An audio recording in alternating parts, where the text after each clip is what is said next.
Hey guys, Andrew McFarland here from StartAJuiceBar.com. I hope you guys are happy and healthy, excited to launch your businesses or grow your existing businesses. Today we're talking about shipping your juice nationwide, okay? We have a lot of things you need to be aware of.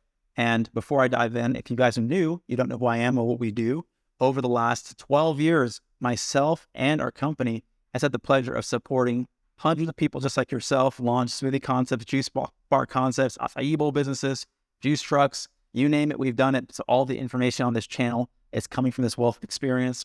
Early invitation, press the like button. You'll like the video more. It's good for everyone, helps the algorithm, helps make the world healthier. So just think about that. If I press this like button, I'm actually helping people get healthy, and that's really important. I'm sure that's the mission that you're on, just like we are. And now let's dive in. Okay, so you have a small scale juice business. Maybe you have a juice bar. Who knows what the size of your business is, but you're not yet shipping your juices. And maybe somebody's reached out to you and been a fan of yours online somewhere. They emailed you, they got a hold of you, and they were like, hey, I want your juice. Can you ship it to me? And you say, I'd love to, but how do I do that? Okay, there's gonna be a lot of things that you need to be aware of in this situation.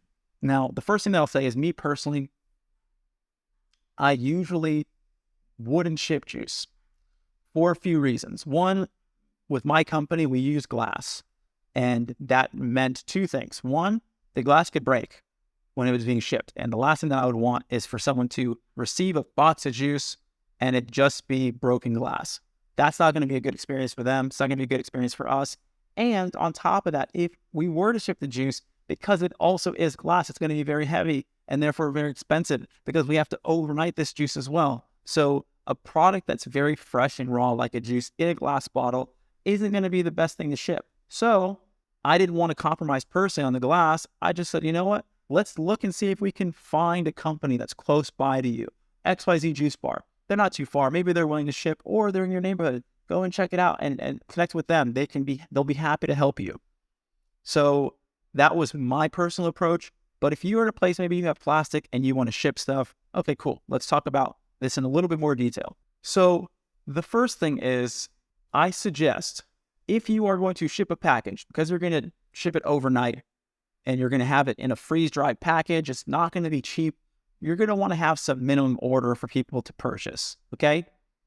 The next thing is you're probably going to want to freeze your juice. Make sure it's in plastic, okay? So that by the time it gets to that person, it's still of proper temperature, it's drinkable.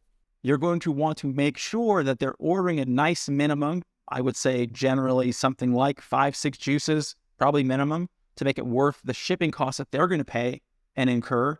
And for you as a company, just knowing that it's going to be logistically not simple to you to organize this shipping. For me, another reason I also didn't focus on doing this is because we were doing quite a lot of sales in our business. And I thought, you know what? Is this customer going to spend a ton of money? The cost benefit wasn't really that high. And I knew we weren't trying to get into shipping juices nationwide. That wasn't our model. But if that's something that you are more focused on and you can ship and your product based on the criteria that I mentioned before, and that is your focus, then great. Just be aware of these things, right? You're going to have to check in with whoever the shipping companies are. FedEx is a big shipping company, USPS, right? You're going to talk to them and say, hey, this is the product. How should I package it? What do you have as offerings? How much is it going to cost? Go ahead, talk to the consumer, let them know, make sure they're willing to pay that. And then go ahead, go for it, do it.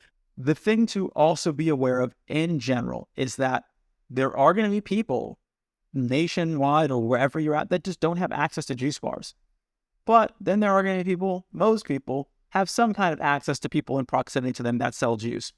So the likelihood of this being a huge part of your business, if you're just shipping individual juices to people, is low, unless, this is the caveat, unless you are doing it as part of a specific program that they feel like they can't get from their local business. It's a specified cleanse program and they just really like the way your cleanse is organized. It's a certain kind of functional juicing or meal plan, something that they're like, you know what? There are people that are local to me, but I really trust this company. I love what they do. I love the way it's branded. I love the way that they've outlined everything. I really feel like this is the company that's going to help me meet and reach my health goals. Then you'll be able to differentiate yourself in a way that people would be more willing to spend a premium price because they're going to pay a premium for that shipping and everything else, because it's not going to be a light package that they're receiving and it's being shipped overnight. So what is going to inspire them to pay that premium price? It is going to be that very specialized service offering. So if it's something that you're considering and you want to dive into it, it's something that's not just a one-off or two-off experience, organize your business in that way. If you need support getting this aspect of your business off the ground, you want to focus on selling cleanse programs, meal kits, shipping them out nationwide, reach out to me personally, Andrew at StartAJuiceBar.com. I'll talk about how we can just help you structure it, just get all the details together, market it appropriately, and really grow this aspect of your business. That's the message for today. Hope it's been insightful. If you're still here and you haven't hit the like button, clearly you like the video. So let's just acknowledge the fact that you like the video. Press the like button. Comments, questions, you know where that goes in the comment box below. If you just like the video, I'd love to hear from you guys. Follow us on Instagram at StartAJuiceBar. We have exclusive content and giveaways that we only release there. And then lastly, subscribe to the channel, hit the notification bell so you get alerted when we release new content. That way you don't miss anything that could change your life, change your business. Podcast, the Juice Bar Experts podcast on Spotify and on iTunes. I think that's everything. All right. Good to see you guys. This is Andrew McFarland with StartAJuiceBar.com. Wishing you guys a lot of success. See you soon. Hope you guys have been enjoying the video content. If you're inspired to learn even more about how to start your juice business from scratch, for you, we have a free ebook. It's called the 15 Steps to Starting Your Juice Business. And this is going to go through a high-level overview, through a step-by-step process on how you get your business off the ground. Everything from branding, menu development, finding the right location, and more. This is going to be a clear roadmap so you know how to go from where you are all the way to opening your store. If you want to go even deeper, we've also created an online course. It's called the Juice Bar Master Blueprint. This is going to go into great depth on everything from how do you put together and think about recipe development? How do you cost out your menu and what's the math around it? What equipment do you need? How do you design your store? How do you find the right location? And so much more. I know you're going to find a lot of value out of both of these. There's links in the description below. So I hope to see you guys at the next video and enjoy.